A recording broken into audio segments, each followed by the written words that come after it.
Good morning, everybody, and welcome to Kate's big day, a really big day for all of us. Been building up to this for a while with a lot of wonderful support and excitement. I want to open up, first of all, saying basically how jealous I've been of Kate over all these years. And working with most of the students in my group, we're working on topics really close to my passion. And I'm always admiring of what students are doing, but I've never felt such intense jealousy as I do with Kate. She makes me think about those big questions. What would you do if you had the chance to do it all over again?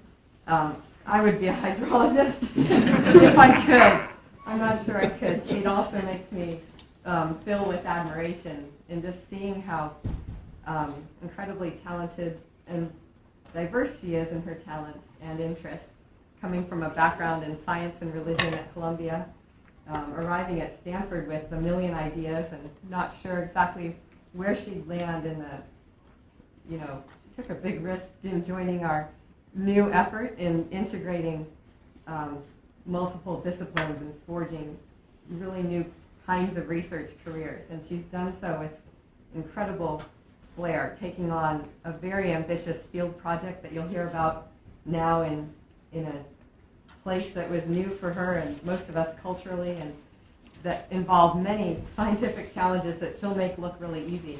Yesterday I took our kids to stars on ice, and you sort of get blasé about them all doing, quadruple jumps across the ice rink, and Kate will be doing that up here, and hopefully we won't be getting too blasé thinking about all the equations she was working with and calculations she was driving and equipment she was setting up and people she was interviewing to get an understanding of how land cover and land use affect our water supply in a way that can be generalized from her really insightful work in a particular place to extend to issues in places all around the world.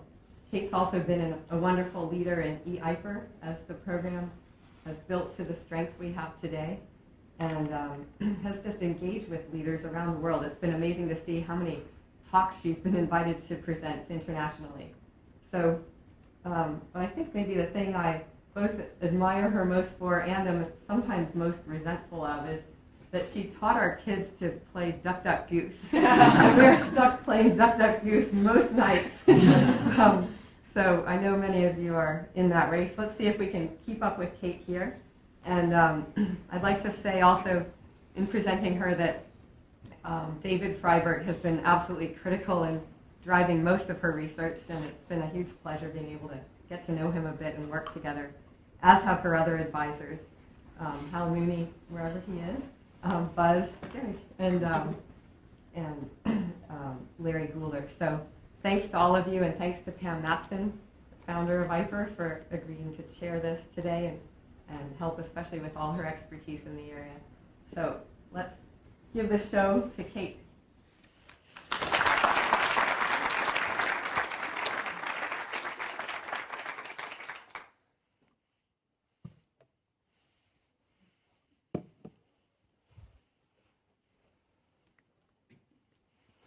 Gretchen, thank you so much. And thank you, David. And thank you all for being here today. I really appreciate it so much. It's a little nerve-wracking, but it's mostly really exciting to get to tell all of you about what I've been doing for the past 6 years. And I'm really pleased to look out into the audience and see so many friendly faces. And I'd actually like to start off this talk with a quote. "What now remains of the formerly rich land is like the skeleton of a sick man, with all the fat and soft earth having wasted away, and only the bare framework remaining." That's actually a quote from Plato. It's not new that we as humans recognize that we depend on natural systems, that fruits and fiber, the materials with which we make our lives, come from functioning natural systems. And I think that's particularly true in the case of water. Most poignantly, we can't grow food unless there is water for irrigation, either through rainfall or through constructed irrigation. And so we really rely on natural resources in order to thrive. And one way to think about human reliance on ecosystems is through a framework called ecosystem services. And this was defined in a 1997 book by Gretchen C, where she brought together a lot of really important thinkers to really bring this idea into the mainstream. And she defines ecosystem services as the conditions and processes through which natural ecosystems and the species that make them up sustain and fulfill human life. And building on that work in 1997, the Millennium Ecosystem Assessment ran from 2001 to 2005 and really brought physical and social scientists from across the country and across the world together to really look at how humans rely on ecosystems and what might happen were those ecosystems to not provide the services that we rely on them for. And what I'm particularly interested in is hydrologic services, or how landscapes affect water and what the effect of those effects on water is on human welfare. This is not a new idea that landscapes affect water. In fact, here in the United States in 1905, the United States Forest Service was originally founded with the explicit mandate to provide not only timber, but quality water for the nation. And really, it was only shortly after that that we started to try to do experiments understanding how landscapes affect water. In 1909, in Wagon Wheel Gap in Colorado is where the very first paired catchment experiment was done. And so that leads us to this question of how does land cover affect water? In some ways, we know a lot about the answer to that. We know a lot about the physics of how water moves through the environment. This is a graph that's adapted from a review that Bosch and Hewlett did in 1982. And what we're looking at here is how reducing vegetative cover increases annual stream flow. And what you can see is that particularly for conifers, that's the solid line, somewhat less so for hardwoods, and even less so for scrub, the more you remove vegetative cover, the more of an increase in stream flow you see. So we know that, but one thing that's also really important to note about this graph is that there's an awful lot of data points over here at the 100% vegetated cover removal mark. So what does that mean? What that means is that somebody took a test watershed and removed all of the vegetation from it, and then very likely actually herbicided it to keep it free of vegetation. And in real life, that's not actually how we manage landscapes. In real life, landscapes have a lot of variability or heterogeneity. Within a landscape, within a large watershed, we see lots of differences, and then between different landscapes, things that look similar are often in reality very different. And it makes it hard to predict what changes in vegetation are going to do to water, especially incremental changes. At the same time, water is so important. We rely on water, and we recognize that reliance. And so one of the things that we've done often is try to regulate what it is that we do in certain kinds of landscapes that we know are particularly important for water resources. And if we think about that in the context of ecosystem services, what that is a direct intervention. We know there's an effect on social welfare, and so we simply regulate what it is or is not acceptable to do in the landscape. Another thing that we often do is actually intervene directly with water. So if for whatever reason water quality is not high enough for human drinking, we will build a water filtration plant to increase water quality. But if we think about what it is that really causes changes in land cover and land use, that almost always is related to private income from the land itself. And so one thing that we might try to think about doing is creating economic incentives by which we look at how changes in water affect social welfare, and we try to feed that loop back into private income in order to have an effect on land cover. And it turns out that this is actually happening all over the world. This is a map just of the northern tropical Andes, and what you can see here are actually 13 separate water funds, or places where water users are paying landowners to manage their land in certain ways to improve water quality and quantity. And in this area, these are just projects that the Nature Conservancy is involved in. So you can see that this is getting pretty popular. It's gaining a lot of traction. What water funds are subsets of something called payments for ecosystem services. And payments and ecosystem services have generally been described as working by paying providers for specific land uses that are thought to generate the desired ecosystem service. And I really love this quote because I think this is the key. Most of the time, we don't actually know what we're getting, and we're often not monitoring to see if the effect that we think we're getting is actually happening. And so using this framework of hydrologic ecosystem services as a model, I'm going to walk through the work that I did really trying to quantify some of this. So starting out with looking at how land cover affects water, moving to looking at how water affects social welfare, and then finally coming into really trying to integrate this and look at the different effects of private and social income on land use change. So to do this, I had to do it somewhere in particular, and working with Gretchen Daly and David Freyberg, and actually all of my committee, I did a lot of this work, or all of this work, in the Hawaiian Islands, specifically on the Big Island of Hawaii, and specifically in Kona, which is on the western or leeward side of Hawaii Island. There are two 14,000-foot mountains in the middle, so we're really pretty isolated on the side of Hawaii Island. And Hawaii is a great place to do an ecosystem services exploration. And you can actually tell a lot of the reason why just by looking at this map of average annual rainfall. So what we can see here is that out on the coast, there's not a lot of rain. And this has made Hawaii a really important vacation destination, and it's down on the coast where people live. You can pretty well be assured of getting a good, solid, sunny beach day out on the coast. Because of those 14,000-foot mountains, this part of Hawaii is blocked from the prevailing weather system that affects the eastern side of the island, and instead there's a convective weather system that brings afternoon clouds and rain to the mountain. And what that means is that here at about 1,000 meters in elevation, there's a heavy rain belt area. Rain then decreases as we continue up in elevation.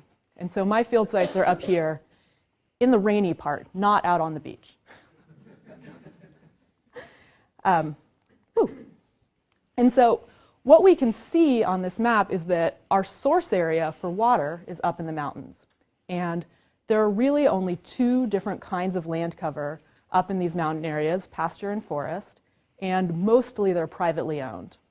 Water then flows from these upland areas out to the coast. But what's really important to note here is that it's not flowing in streams. There are actually no permanent streams on this entire side of Hawaii Island. Instead, this is a groundwater-driven system. So that water is entering an aquifer and it's flowing underground out to the coast.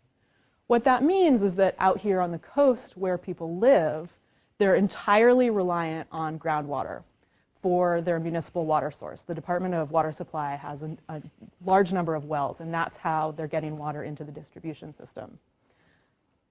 So if we think about the flow of water in Kona, we can start thinking about a cross-section of the island, and out here is the ocean.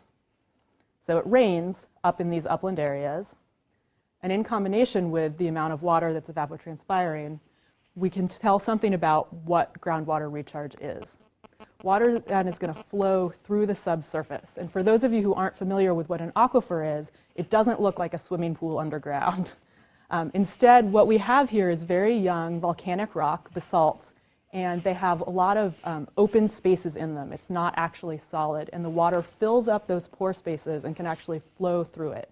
So we've got water flowing through the rocks underground, and eventually it's discharging out into the ocean. And here, we're able to access some of that water for pumping. And so what I'm going to focus on is trying to connect this upland area where the water falls to pumping down here on the coast. And as we think about how vegetation mediates water resources, we could think of it affecting water resources in a lot of different ways. We can think about vegetation affecting the quality of water that's available, affecting the timing with which that water flows out of a watershed. We can think about water quality, vegetation affecting the partitioning between ground and surface water resources. Here in this system, what we're particularly concerned with is the quantity of water that's available for pumping at the well. And that means that we can narrow down exactly which ecohydrologic processes, what's going on in the vegetation that we want to pay attention to. We really only need to look at these processes that affect water quantity. And so that's where I'm going to start, looking at how land cover affects water. I did this work in upland Hawaii. I had 4 field sites. I'll be talking about a north site, which will be in blue for the rest of this talk, Palani Ranch and Kahalu'u Forest, and then a south site, Kealakekua Ranch and Kahaloa Forest. And you can see, even on this Landsat image, that there really are 2 kinds of land cover in large tracts. We've got the dark green forest areas and the lighter pasture areas. My pasture sites are immediately to the north of and adjacent to the forest sites. And these are pictures of the southern site. And you can see here that the grasslands are really quite wide open. There's very few trees there. It's an introduced African mat grass. And you can see here at the edge that we have a nice hard fence line, and that's where the forest begins. Here's a close-up image of the forest. You can see that the overstory is relatively open. It's an endemic Hawaiian species called Metrosidios polymorpha, and we have tree ferns underneath, Sabodium glaucum. All right, so how does land cover affect recharge? Well, the best thing to do would be to measure that directly. Unfortunately, that wasn't possible at these sites. The water table is on the order of 300 meters below the ground surface, and there simply isn't enough soil to use some of the traditional measures for trying to look at water flow in the subsurface. So instead, I took a water balance approach and thought about all the different flows of water in this system. But as I mentioned before, we don't see runoff in this system. And we also don't see much in the way of changes in storage. These are not seasonal vegetation, and there's really not any soil to hold water and for that water in the soil to change over the course of the year. So we can think about a water balance that's really quite straightforward. Recharge is a function of the amount of water that comes in, precipitation, and the amount of water that goes out, evapotranspiration. And with that, let's take a look at precipitation. So how does vegetation partition rainfall? We can think about rain falling on the tree canopy. Some of it is going to drip directly through and get to the ground without interruption. And some of it is going to be intercepted by the tree canopy. It will be entrained in the leaves. And of water that gets stuck up in that forest canopy, some of it's going to evaporate, and some of it will drip through down to the ground. And the amount of water that gets to the ground is called throughfall. And we can compare how much water actually reaches the ground under the forest canopy throughfall with rainfall. And rainfall is what I measured in those pasture sites immediately adjacent to the forest. So how do you measure throughfall? Well, I built a lot of these. This is actually just a standard rain gauge, and I've extended the catch area with this gutter system. And the reason that I've done that is because, as you might imagine, throughfall, so the amount of water getting through under the forest canopy, is pretty variable or pretty heterogeneous. So in some places, it might be quite dry. Over there, maybe there's a gap in the canopy, it's very wet. But we want to get a sample of what it really looks like, what's the average amount of water getting through under the forest canopy. So this increases the catch area, and I actually had 4 of these at each of my forest sites. And what do we see? Well, when we look at the cumulative amount of rainfall that I measured in the pasture compared to the cumulative amount of throughfall measured in the forest, we see that at the north site, throughfall is 64% of rainfall. That makes sense, right? It's raining. What do? You go stand under a tree. It keeps you dry. This turns out this is actually a little bit on the low side for canopy interception, but because we have this consistent light rain, it's pretty understandable in these systems. But then when we go to the south site, we see something very different. Here at the south site, we see throughfall is 113% of rainfall. We're actually measuring more water underneath the forest canopy than is falling on top of it. So what's happening? Well, we get another clue if we think about that spatial variability. It's easy to imagine that at the beginning of a rainstorm, when the canopy is dry, then we see a lot of variability, a lot of heterogeneity underneath the forest canopy. That those open spots, the rain falls right through. In the dry spots, if the canopy is not too dense, it'll be dry for a little while. Then the water will drip through. If the canopy is very dense somewhere, no water is going to get through for a while. So at the beginning of a storm, We see a lot of heterogeneity. And indeed, that's what we see. We're looking here at the standard deviation of those 4 through-fall gauges that I had out compared to the graphed against the mean volume of through-fall that those gauges measured. Then, as we get later in the storm, as the canopy becomes saturated, water is going to start just dripping through it, and we should start to see less and less of that variability. And indeed, at the north site, that's exactly what we see. But not at the south site. At the south site, we don't see any pattern at all. And in fact, what we do see is that overall, the variability is a little bit less than at the north site. And really what it looks like is that the southern forest canopy is already wet by the time the storm starts.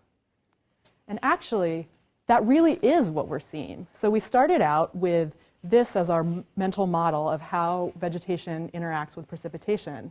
But it turns out that we forgot a really important part.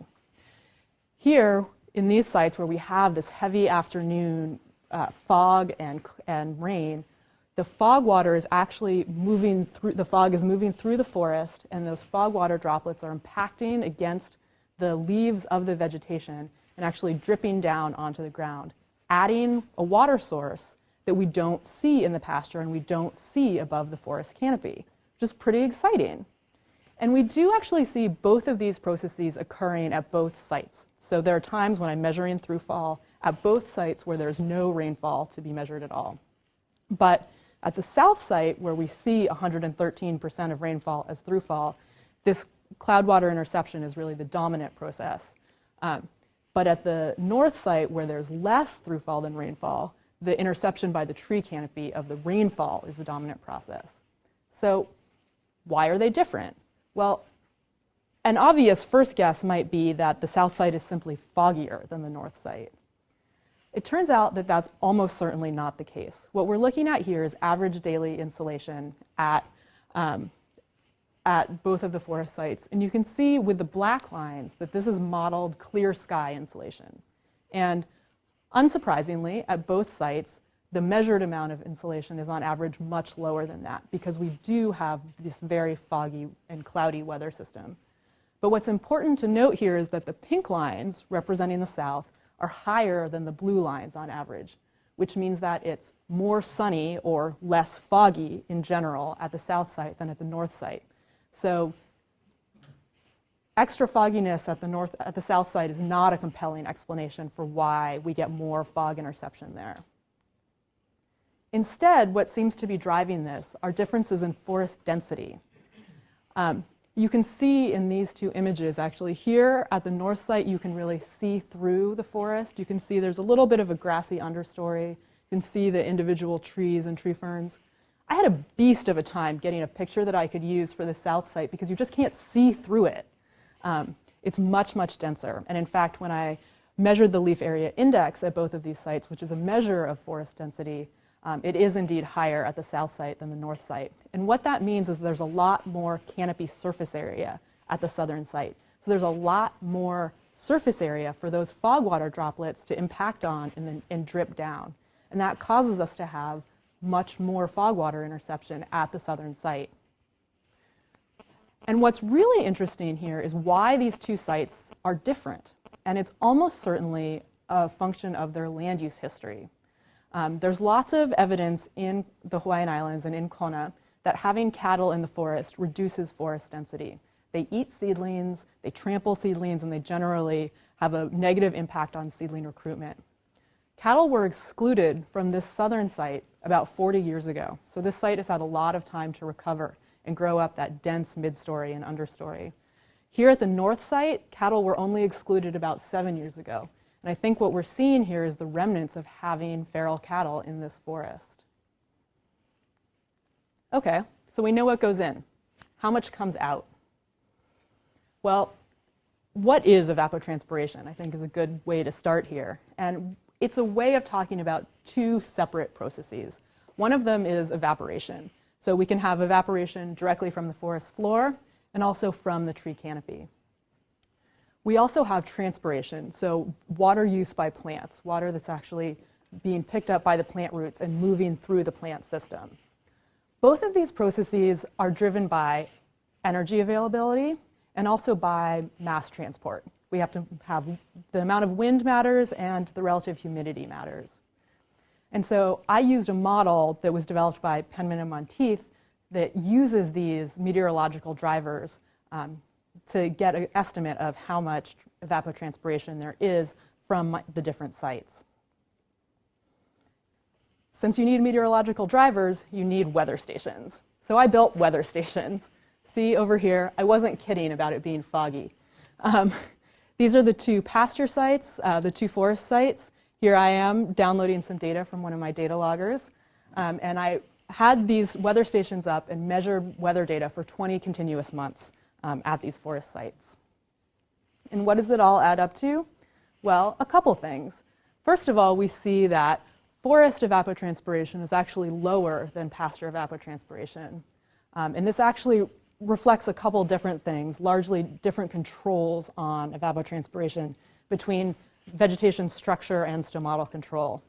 But what's actually more interesting about this is that these levels of evapotranspiration are very, very low. In other sites, in the Amazon, for example, evapotranspiration is estimated to be about 5 times this. We see very low levels here because the humidity is so high and because we have that heavy cloud cover during the afternoon. And what that means when we want to get to recharge, which is really our area of interest here, is that precipitation matters a lot more than evapotranspiration.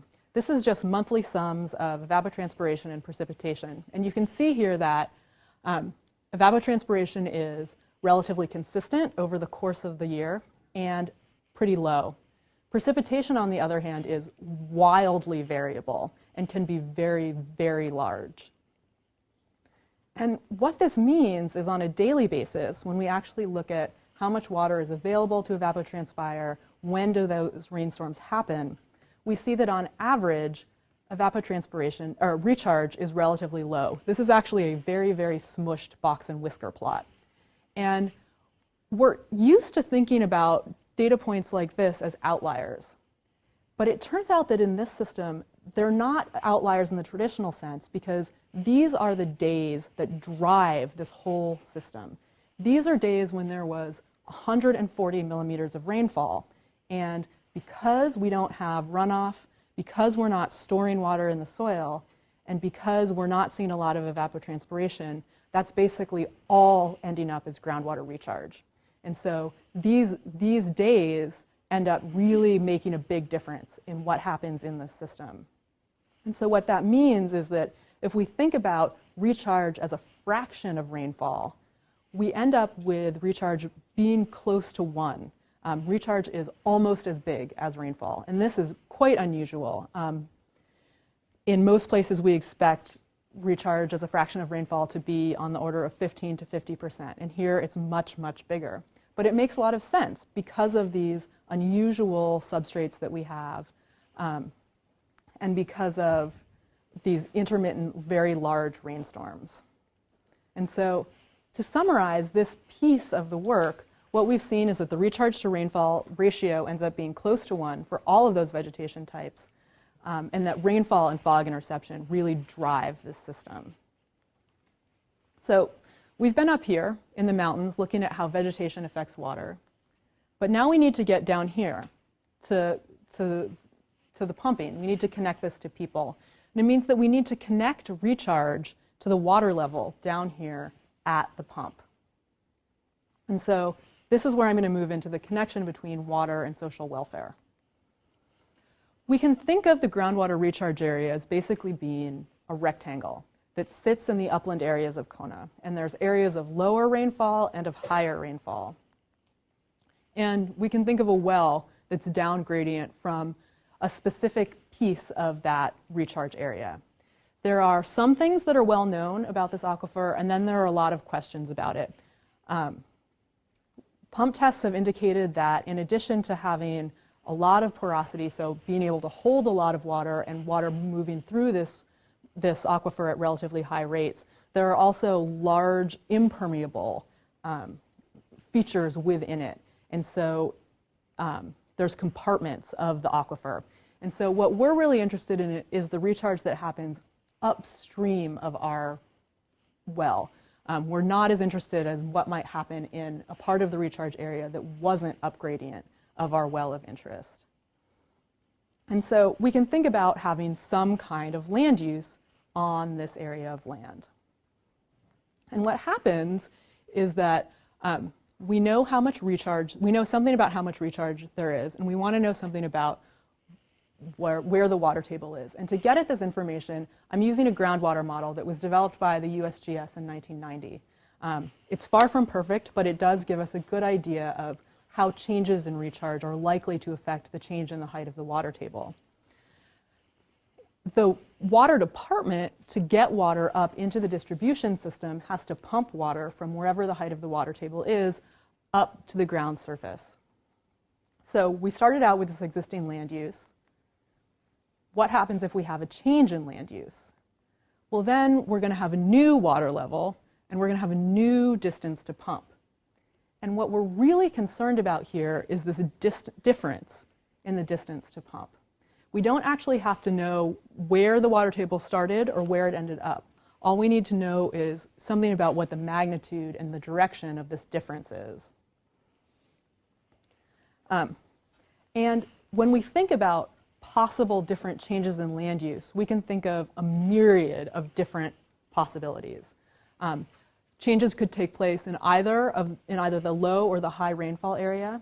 The transitions could be between different kinds of land use, and there could be different kinds of land use on the rest of the parcel that isn't transformed. And so I thought about a model parcel.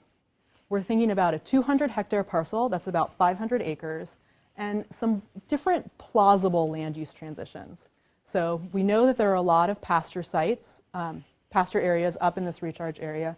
What if a ranch owner decided to transition to a timber plantation, specifically a koa forestry plantation, which is an endemic high-value hardwood that takes quite some time to come to maturity?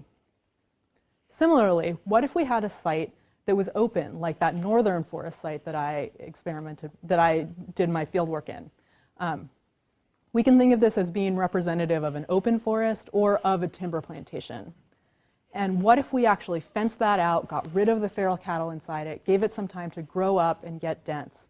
So a transition from open to dense forest. And similarly, if we started out with a dense forest, like the southern forest site, what if we logged out 200 hectares of that and then allowed a timber plantation to grow up in its place? What would the effects of these changes be? Turns out that there are actually measurable effects on the water table. With the pasture to timber plantation transition, we see the water table dropping by about 2 feet. With the open to closed forest transition, we see the water table increasing by about 8 feet. And with the forest to timber transition, we see the water table dropping by about 4 feet. But what does that mean? How does that actually affect social welfare? Well, that's why we need to think about pumping costs. I used changes in cost to the utility as a proxy for changes in value to the public, because the public has to pay for water, and costs to the utility are passed on to the public through their water bills. So any change in cost to the utility is going to be handed on to the public. And so if we think about a model well, a single well, it's pumping 325 million gallons of water a year. And this is based on information that I got from 2000 to 2009 from the water department. And I'm using their average pumping rates, and in addition, their standards for pump and motor efficiency combinations. I'm also using their electricity costs, for their real electricity costs for 2007. I think it's likely that electricity would actually increase in price over time, but I haven't modeled that increase in price. I'm looking at a 50-year time horizon and an 8% discount rate. And what we see is that it does indeed cost money when the water table changes. Over 50 years, we expect to see a cost of about $10,000 to the utility. For open to closed forest, we see about $30,000 being saved by the utility. And for forest to timber, that's going to cost the utility about $15,000. But I think it would be useful to think about this on an annualized basis, because we need to think about what payments might be. And so I've annualized this by looking at something called equivalent annual income. So if you were to receive a standard payment every year from now for the next 50 years, what would that payment be to be equal to the net present value that I showed you in the last slide? And what that means is that the annualized change in income to the utility is about a cost of about $1,000 for the pasture to forest transition, a savings of about $2,500 for the open to closed forest transition, and a cost of about $1,500 for the forest to timber transition. So we've now gotten through actually quantifying how land cover affects water and how those changes affect social welfare, which I think is pretty exciting. We've actually been able to say, look, if you did this on your landscape, what does that mean to me downstream on the coast? But if we really want to know if we can do something with that, we have to try to feed it back into private income. And to know if we're going to be able to affect private income in such a way that it's going to affect land cover, we need to know something about what the income from the land to the private landowner is. And so I'm going to talk about this in the context of cattle ranching in Kona. And on a model parcel, 200 hectares again, 50 years and an 8% discount, a cattle rancher in Kona is most likely to see an income of around $20,000. But you'll notice here that the error bars are both very large and not even. This actually reflects real data that I was able to get from the University of Hawaii's College of Tropical Agriculture. And depending on the size of your cattle operation, the quality of your pasture, it's totally plausible that you are losing money on your cattle ranch. That's well within the realm of possibility in this area. This upper bound reflects payments from the Conservation Reserve Program that are made on the mainland right now, not in Hawaii. I think that's a lot higher than you're likely to see in Hawaii, but it does give us a nice upper bound on what the kind of income you might expect from this sort of a land use operation is. In terms of equivalent annual income from that same 200 hectare parcel, again, you can expect to be making about $1,000 a year on that parcel, or having costs on the order of $500 a year. So it seems completely reasonable that a ranch owner might think about transitioning to a different kind of land use, to diversifying their income streams or simply trying to increase their income streams. And so the transition from pasture to timber is something that a number of people have thought about, and actually specifically in the Daily Lab, Josh Goldstein did a lot of work thinking about this land use transition. For the private landowner, we can expect to see an annualized income from this transition of about $10,000. The actual income looks different. There's big upfront payments for planting the trees, and you don't get income for a long time after that. But on an annualized basis, $10,000 is the most likely outcome. If you had a particularly lucrative cattle ranch and you got unlucky with your timber, it's totally plausible that you would lose money on this transition, and similarly, you might make a lot more money than this. So what happens when we compare this to the change in value to the water utility? Well, the first thing that jumps out about this graph is that in the most likely scenario, the change in benefit, the increase in income to the private landowner is an order of magnitude larger than the social costs of this transition. On the other hand, because there is this large range of possible incomes to the landowner, there are some interesting ways to think about this. So it's possible that the landowner is down here in the negative area. If that's the case, there's no need for any kind of a financial transaction, because the landowner has no financial incentive to make this transition. And in fact, if we saw a payment from the utility to the landowner, there would actually be a decrease in social welfare. It's also possible that the landowner is going to be in this relatively small area between breaking even and making an income that's equal in magnitude but opposite in sign to the cost of the social utility. And this is where we see the possibility of an economic bargain, which is pretty exciting. A payment from the utility to the landowner might actually be able to change behavior. One thing, though, that's really important to note here is that transactions don't come without costs. We need to hire a lawyer to write a contract. We need to hire somebody to go out and make sure that the landowner has done what they said they were going to do. And because the income from this transaction at maximum is only about $1,000 a year, it's really easy to eat up that amount of money with these payments that you might have to make the transaction actually happen. So we need to be careful of how transaction costs compare against the potential benefit from this kind of bargain. Finally, it seems very likely, and in fact the most likely scenario, is that the landowner is going to be up in this area, which is where they're making more income from this land use transition than the utility is able to pay. And there's simply no room for an economic transaction. The utility can't pay enough to change behavior, and they're better off simply spending that money to pump the water an extra distance instead of trying to transfer it to the landowner. So this seems like what we would expect to see is that since most landowners ought to fall into this category, we should see this land use transition happening. But we don't. For the most part, we don't see this land use transition happening. There are a couple of possible reasons for this. Josh Goldstein explored the possibility of how cash flow issues might be causing this to not happen. I'm particularly interested in the possibility of the non-monetary value that may be flowing from these landscapes to the landowner. I think this is a fantastic quote. It's from the Hawaiian Beef Industry Situation and Outlook Update from the University of Hawaii. Generally, the ranching portion of the business is not viewed primarily as a profit center, but as a part of a joint objective that includes maintenance of a lifestyle and an opportunity to engage in land stewardship.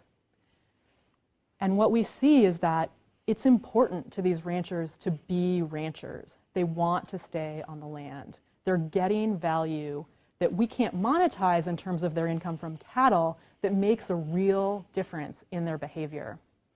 This also suggests something else that's pretty interesting. What about the non-monetary value of a payment itself?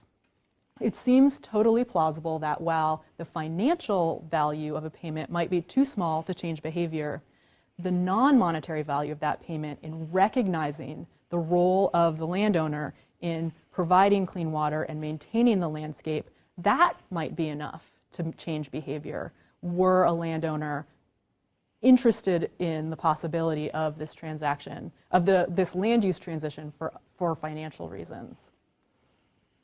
And so we can think about the transition from pasture to timber in a couple of different ways.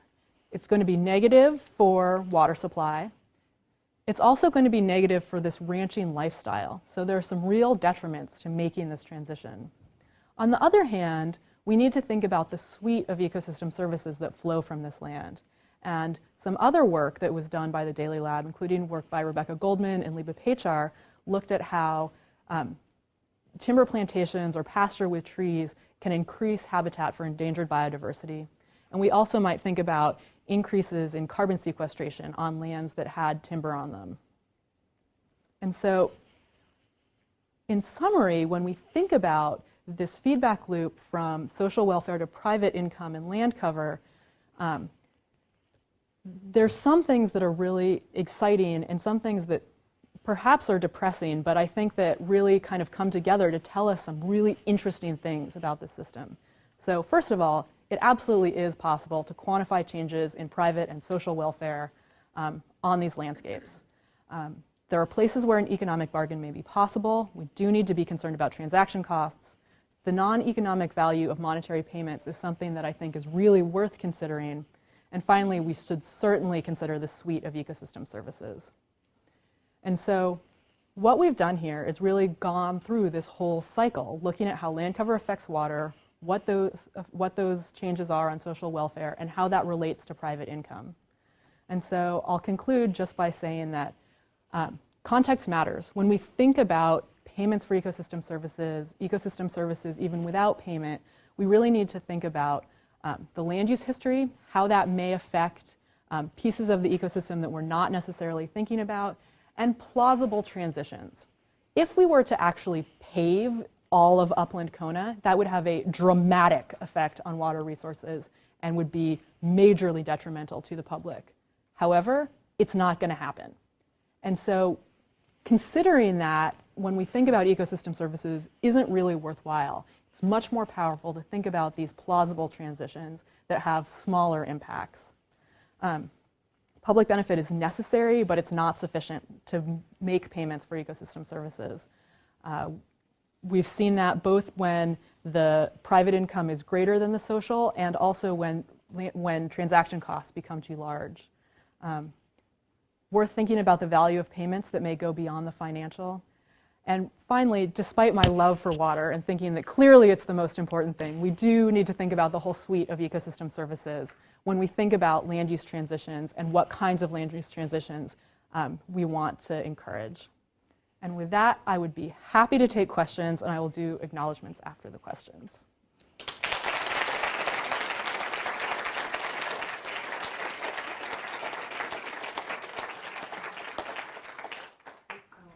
I'll let Kate run the question session. She did that with just as much beauty and grace as the ice skaters. So let's have some conversation before we go to the torture chamber. So in your groundwater model, the differences in recharge rates that you used for the different land cover scenarios, did they come from your through-fall measurements? The differences in recharge rates came from my through-fall measurements, but the effect on the water table came from this model that the USGS developed. So do you think that you had two different values for your north and south side? Yes. So do you think that you would have different conclusions then if you applied a different? I do, and so I use the north site as basically a proxy for what generically open forest or timber plantation might look like. And so that's a rainfall to recharge ratio of about 87%. The south site, where there was all that fog interception, rainfall to recharge is 106%. And I use that as a proxy for dense forest. And it's interesting to think about because I actually started this project expecting that those two forest sites would be replicates. And Gretchen said, why aren't you going to do, you need to do replicates. And all of the hydrologists, David and Caio Duarte, who I've worked with in Hawaii, said, hydrologists don't do replicates. We're looking at physical processes here. And Gretchen said, I'm an ecologist, we need replicates. So I did replicates, and it turned out to make this project much more interesting than I would have expected in the first place, because although we wouldn't have predicted it, these sites are not replicates at all. On the other hand, I think that I've been able to accurately identify what it is that makes them different. And so what we can think about, for example, is a gradient of forest density. And with the north site representing a more open forest and the south site representing a more dense forest. So along that gradient, we should presumably see different levels of fog interception. Adam? Partha Dasgupta promotes the idea that it's possible to have a zero or even negative discount rate for these enterprises like you're describing that incorporate social and environmental benefits. Is that what you're seeing with this pasture to forest transition, why it doesn't take place, or can you revisit the notion of discount rate? So if there was no discount, the pasture to forest transition would be substantially more lucrative. What happens in that transition is that you have to spend quite a bit of money up front, and so you eat a lot of cash at the beginning, and then you don't see any payment until 40 to 50 years out. The best models for koa are that it's an extremely valuable hardwood, and so you actually make a lot of money out on the tail end. But because of the discount rate, then it kind of gets back into a universe where we can think about it. So if you had a 0 or 1% discount rate, that would actually be a much more lucrative transition. On the water department side, I think the most appropriate thing to do is use the discount rate that they use internally, especially because this is really, in this situation, this is really an avoided cost issue. There's not, at least at the moment, the possibility of water actually running out. There's a lot of water that moves through this system, and And so changes in quantity affect pumping costs, but not actual water availability. But if we were sort of close to the edge, or if there was some threshold, then I think it would definitely be useful and prescient to consider reducing the discount on some very costly event that might take place in the future to society. So your project dealt mostly with water quantity, but what about water quality in terms of, do you think that different land covers would affect water quality sufficiently to change your conclusion? So in this place, I don't think that water quality matters. None of these different vegetation types are, there's no fertilization on any of them. The density of cattle is actually pretty low because you can't, the grass isn't all that nutritive. And actually even most of the nitrogen fixing trees have been logged out of the forest. What we definitely see is that land use activities down on the coast have a huge impact on water quality. And Karen Nee, who I think is here, did a bunch of really cool work looking at submarine groundwater discharge and found that if you have a golf course nearby, you have a lot more nitrogen in your water. But it seems that it's really near coast land use activities that affect water quality in this system. That said, I think water quality is kind of the future of where this is going. That's where the big effects are going to be in general. David. You mentioned two other plausible transitions from open forest to dense forest and dense forest to open forest. What was your analysis of the economic impact to the landowner in those transitions? Those ones are interesting because the private benefit and loss is much, much larger. It's very expensive to fence out cattle from a forest. And so the transition from open to closed forest is really expensive. You don't even get close in terms of the water value to the water department. On the other hand, that's a transition where you're likely seeing a suite of ecosystem benefits that are all moving in the same direction. So that's where you get really great biodiversity benefits, you're getting additional carbon benefits, you get really important cultural services because there's a lot of native Hawaiian interest in some of the products that come out of the forest. So it may be that in total, there could be some nice subsidies for that transition. The dense forest to open forest, I think, is really interesting because it brings to the fore some other interesting financial questions. So if we imagine that whole area, the whole recharge area being dense forest, well, what happens if we decide to log out a 200-hectare parcel, 1/5 of it? We get a lot of money up front from the salvage logging, and we expect to get a lot of money in the future from the plantation forest that grows up in its place. And if that was the last 200 hectares of forest in the whole area, well, maybe we would be really concerned about taking it out, but is the marginal value in terms of biodiversity or forest products lower because it is in the middle of this whole larger forest? Might we think about subsidizing maintenance of the rest of that forest by paying for it with the logging? I think there's some really interesting questions there that are worth considering. Rebecca. And if you haven't thought about this, ignore the question, but I'm curious on impacts from climate change. I mean, one of the big things that affects is precipitation. So you see right now there's no water availability problems, and it's mostly costs of pumping, avoided costs of pumping. But could forests in the future provide a security blanket, particularly with that fog interception, as you're seeing less and less precipitations, and you're at that 113% throughfall in those cases, where it might actually be beneficial to the water utility and change that ratio that you're saying is so extreme, it's never going to offset the economic losses to the landowner? I think that is plausible. And it's really interesting here because climate change shouldn't affect that convective weather system in the afternoon cloud and fog. We should continue to see that really regardless of what happens globally because it is just driven by a land breeze, sea breeze system. And what we see is with those outlier points that it's these storms that blow in from the South Pacific that really bring the largest amount of rainfall. Were those storms to become substantially less frequent, I think the system as a whole would have a lot of problems. There would be really big fish to fry. That said, yes, you're absolutely right. Having dense forest might provide a buffer in that case. Yeah? Just thinking about the hydrologic uncertainty, making sure you capture all the relevant processes, or in this case, dealing with a different climate in the future. How does that uncertainty in the hydrologic system feed forward into structuring the payments and thinking about how much you actually want to value a given change in land cover?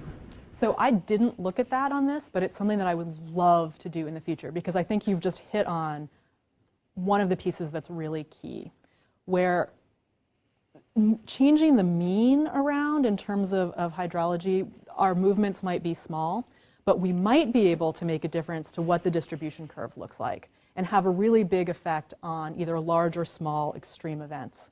And societally, we're not very good at valuing those, and we're not very good at predicting those. But Carolyn Snyder will be talking about some of this at the end of this week on Thursday.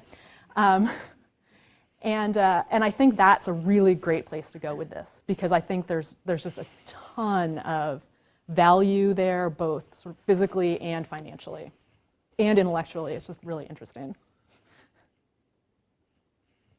Deb?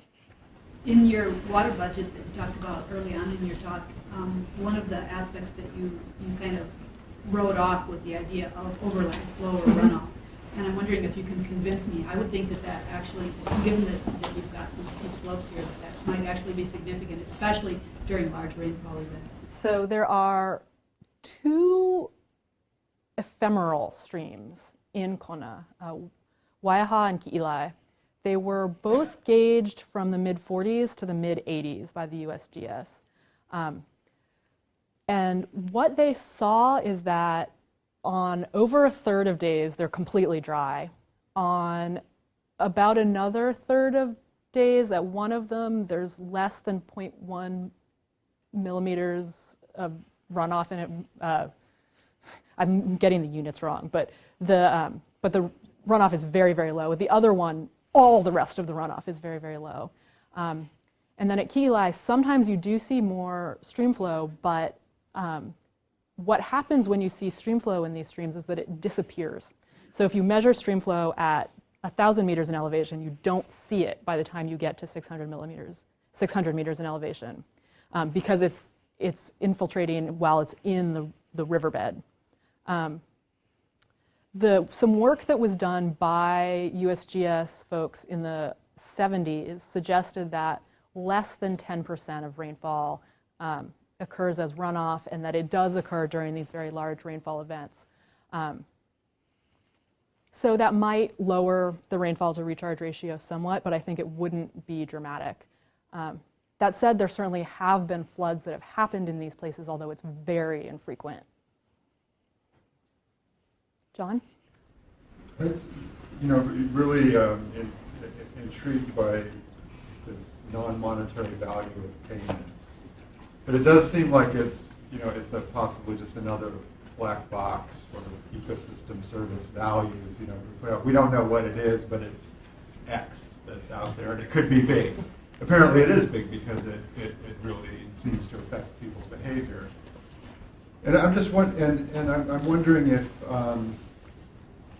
if there's any work that's been done on this. If you've thought of ways that value might be tested, and another, in situations like this or in other situations, and I also began to wonder about the timing of these payments. Mm-hmm. Kind of thinking, well, really, you might want to influence the person's behavior to continue to do what they're doing before they even ever think about, making this kind of transition, rather than at the point where you actually get into bargaining. Mm-hmm. Yeah, so I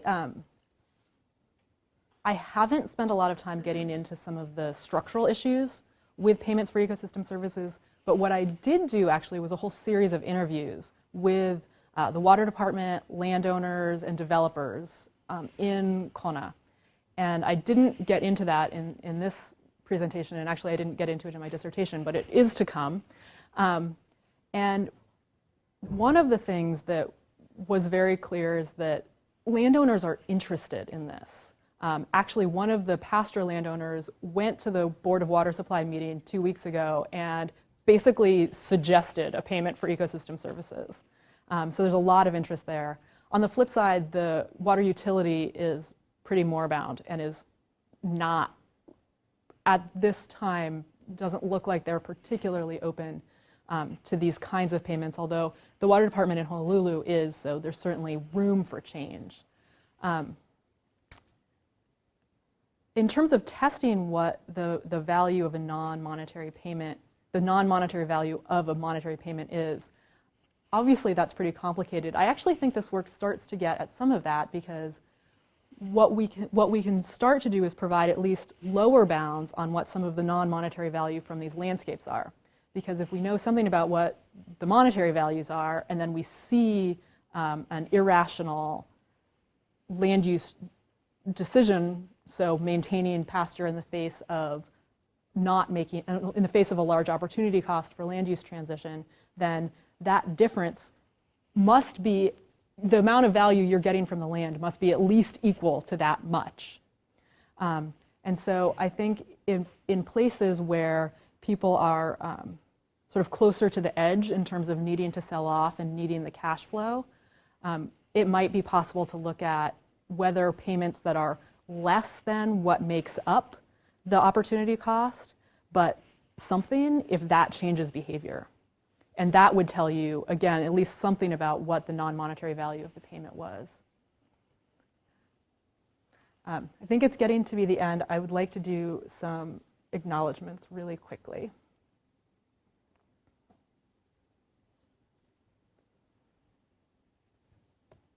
So, first of all, I want to thank my committee, who have been marvelous. And in particular, I want to thank my advisors. Gretchen Daly has just been such an inspiration and so much fun, and she's always willing to help. Gretchen, I don't even know what to say. Thank you. And David also has always been there for me. He's got my back. And there's no way I could have done this without you. Really taught me how to think about things in a really productive way. Buzz, you have always had great insight on how to frame this problem and keeping me tied to the big picture and what really matters. I really appreciate that. Larry, keeping me in line, making sure the economics are going right. Hal, so much support, and one of the best editors I've ever had, actually. You are responsible for that annual reviews paper actually making sense. And Pam, you've been such a good friend and such a cheerleader, and you started E-IPER. I wouldn't be here without you. So we all started E-IPER. I just feel, this is my committee, but I've been surrounded by so many people who have provided me with so much advice and insight and inspiration. I just feel really lucky. There are a large number of administrators who have made this happen. These are just a couple who I wanted to recognize specifically. Helen and Danielle, good Lord, I would not have made it through without you. Jill, for all the times that, her office used to be outside David's office. So as I was, angsting my way through my first 3 years, Jill got to see all the highs and lows. Peggy and Larry, literally, I would not have gotten to Hawaii, but I definitely would not have gotten back without your help. Larry, yeah, thank you. And Peggy once accepted 17 boxes that I shipped from Hawaii, all insured. They all showed up in her office. I would be remiss if I didn't thank my funders. It's been a good and long 6 years, both in terms of my stipend and then paying for all those weather stations out there in the field. And I have so many friends here. I particularly want to thank my lab group, who are amazing, but my E-IPER cohort, all of E-IPER. I was out last week with some friends, and we toasted to friendship and scholarship. And to which I say, scholarship is not possible without friendship. So thank you.